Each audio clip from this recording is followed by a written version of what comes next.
warahmatullahi wabarakatuh. Salam sejahtera untuk kita semua.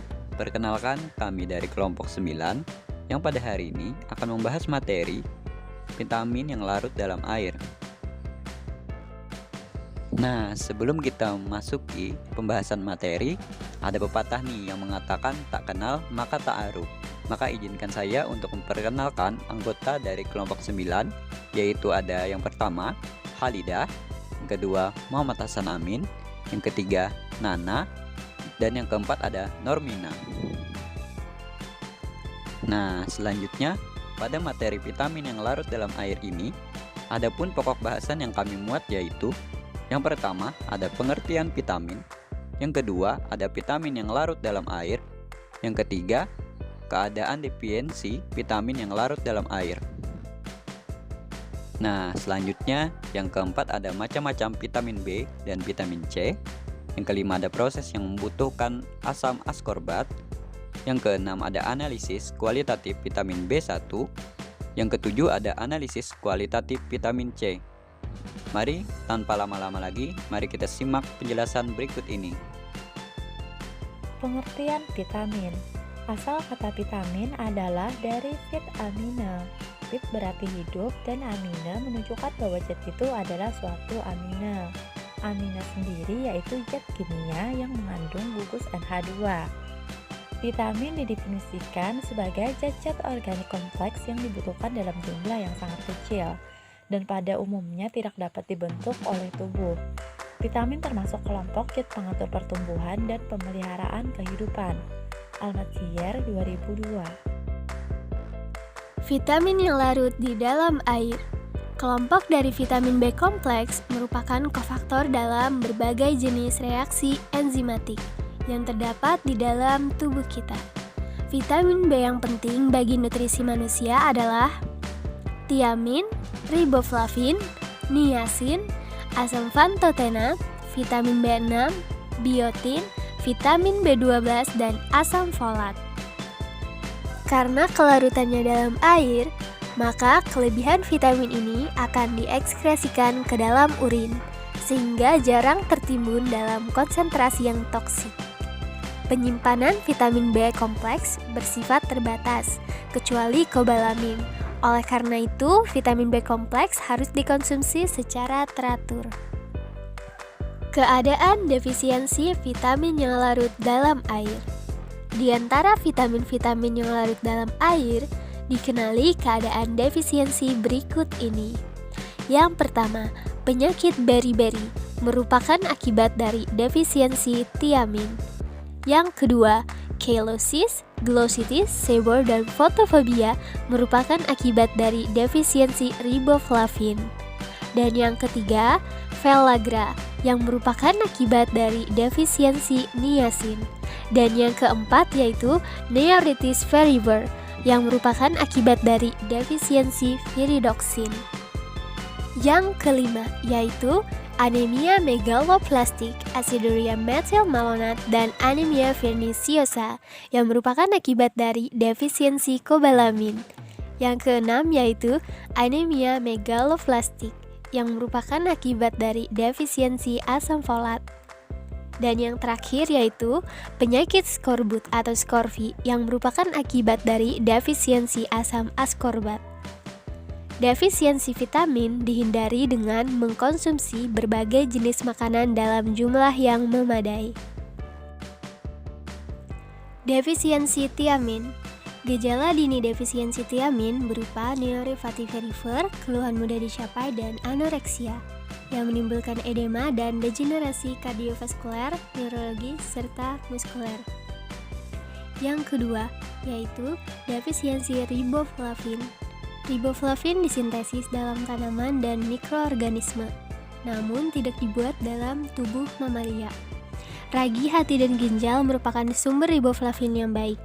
Defisiensi riboflavin dapat terjadi pada bayi yang baru lahir dengan hiperbilirubinemia yang mendapat fototerapi. Kemudian yang ketiga yaitu defisiensi niacin. Kekurangan niacin menimbulkan sindroma defisiensi pellagra. Gejalanya yaitu penurunan berat badan, berbagai kelainan pencernaan, dermatitis, depresi, dan demensia. Niacin ditemukan secara luas dalam sebagian besar makanan hewani dan nabati.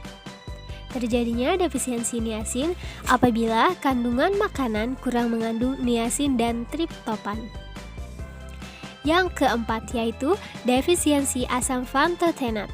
Kekurangan asam pantotenat jarang terjadi karena asam pantotenat terdapat secara luas dalam makanan. Namun demikian, burning force syndrome pernah terjadi di antara para tawanan perang akibat defisiensi asam pantotenat dan berhubungan dengan menurunnya kemampuan asetilasi. Selanjutnya yaitu defisiensi vitamin B6. Kekurangan vitamin B6 jarang terjadi dan setiap defisiensi yang terjadi merupakan bagian dari defisiensi menyeluruh vitamin B kompleks. Namun, defisiensi vitamin B6 dapat terjadi selama masa laktasi, pada alkoholik, dan juga selama terapi isoniazid. Selanjutnya, defisiensi biotin.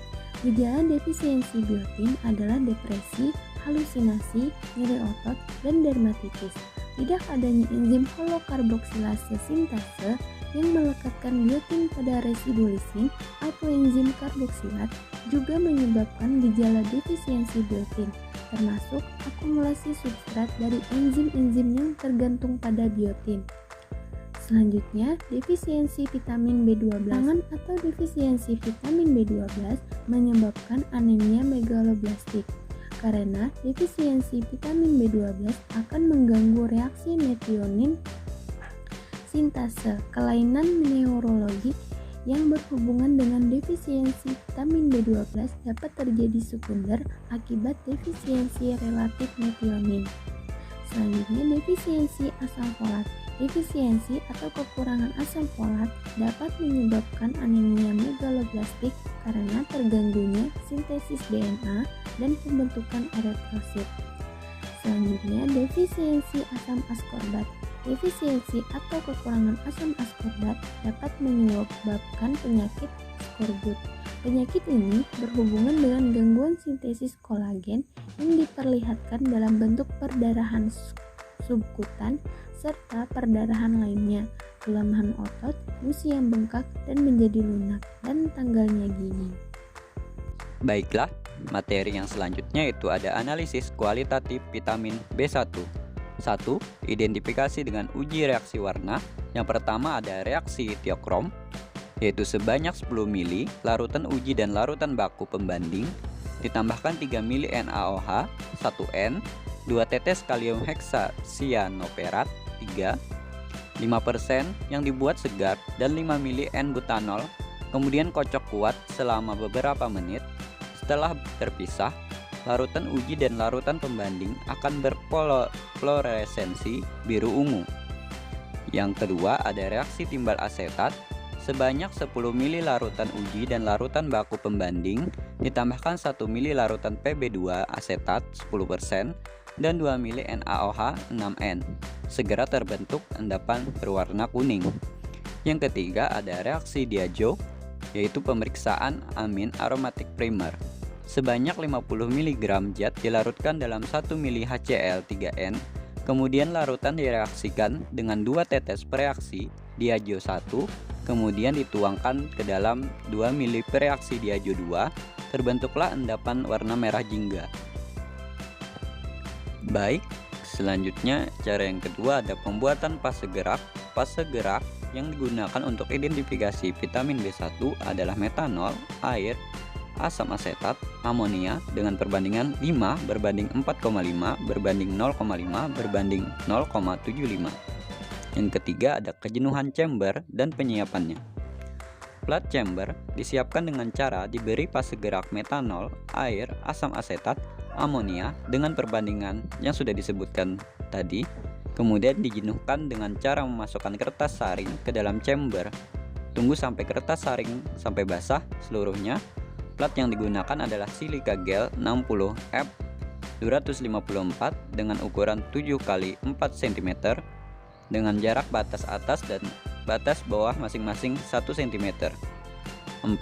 Identifikasi vitamin B1 dengan KLTKT, larutan pembanding, dan larutan uji ditotolkan sebanyak 2 mikromolekul. Pada plat yang sudah disiapkan, kembangkan plat KLTKT di dalam chamber sampai fase gerak mencapai batas atas. Keluarkan plat dan anginkan di udara. Kemudian amati bercak di bawah sinar UV 254 nanometer bila tinggi bercak larutan uji sama dengan bercak larutan pembanding, dan bila nilai RF bercak larutan uji sama dengan nilai RF bercak larutan pembanding, maka dapat dikatakan bahwa larutan uji mengandung vitamin B1. Analisis kualitatif vitamin C, yaitu dengan reaksi Benedict. Yang pertama, memasukkan sampel ke dalam tabung reaksi menggunakan pipet sebanyak 5 tetes. Kemudian menambahkan 15 tetes per reaksi Benedict pada sampel. Yang ketiga, memanaskan sampel di atas api kecil sampai mendidih selama 2 menit. Dan yang terakhir, jika adanya perubahan warna hijau kekuningan, menandakan adanya vitamin C pada sampel. Pat Joyanti 2015. Kesimpulan yang pertama, vitamin adalah nutrien organik yang mempunyai berbagai fungsi yang esensial dalam proses metabolisme. Vitamin dibutuhkan dalam jumlah yang kecil dan harus disuplai dari makanan. Yang kedua, vitamin yang larut dalam air merupakan kelompok vitamin B kompleks dan vitamin C yang berfungsi sebagai kofaktor enzim.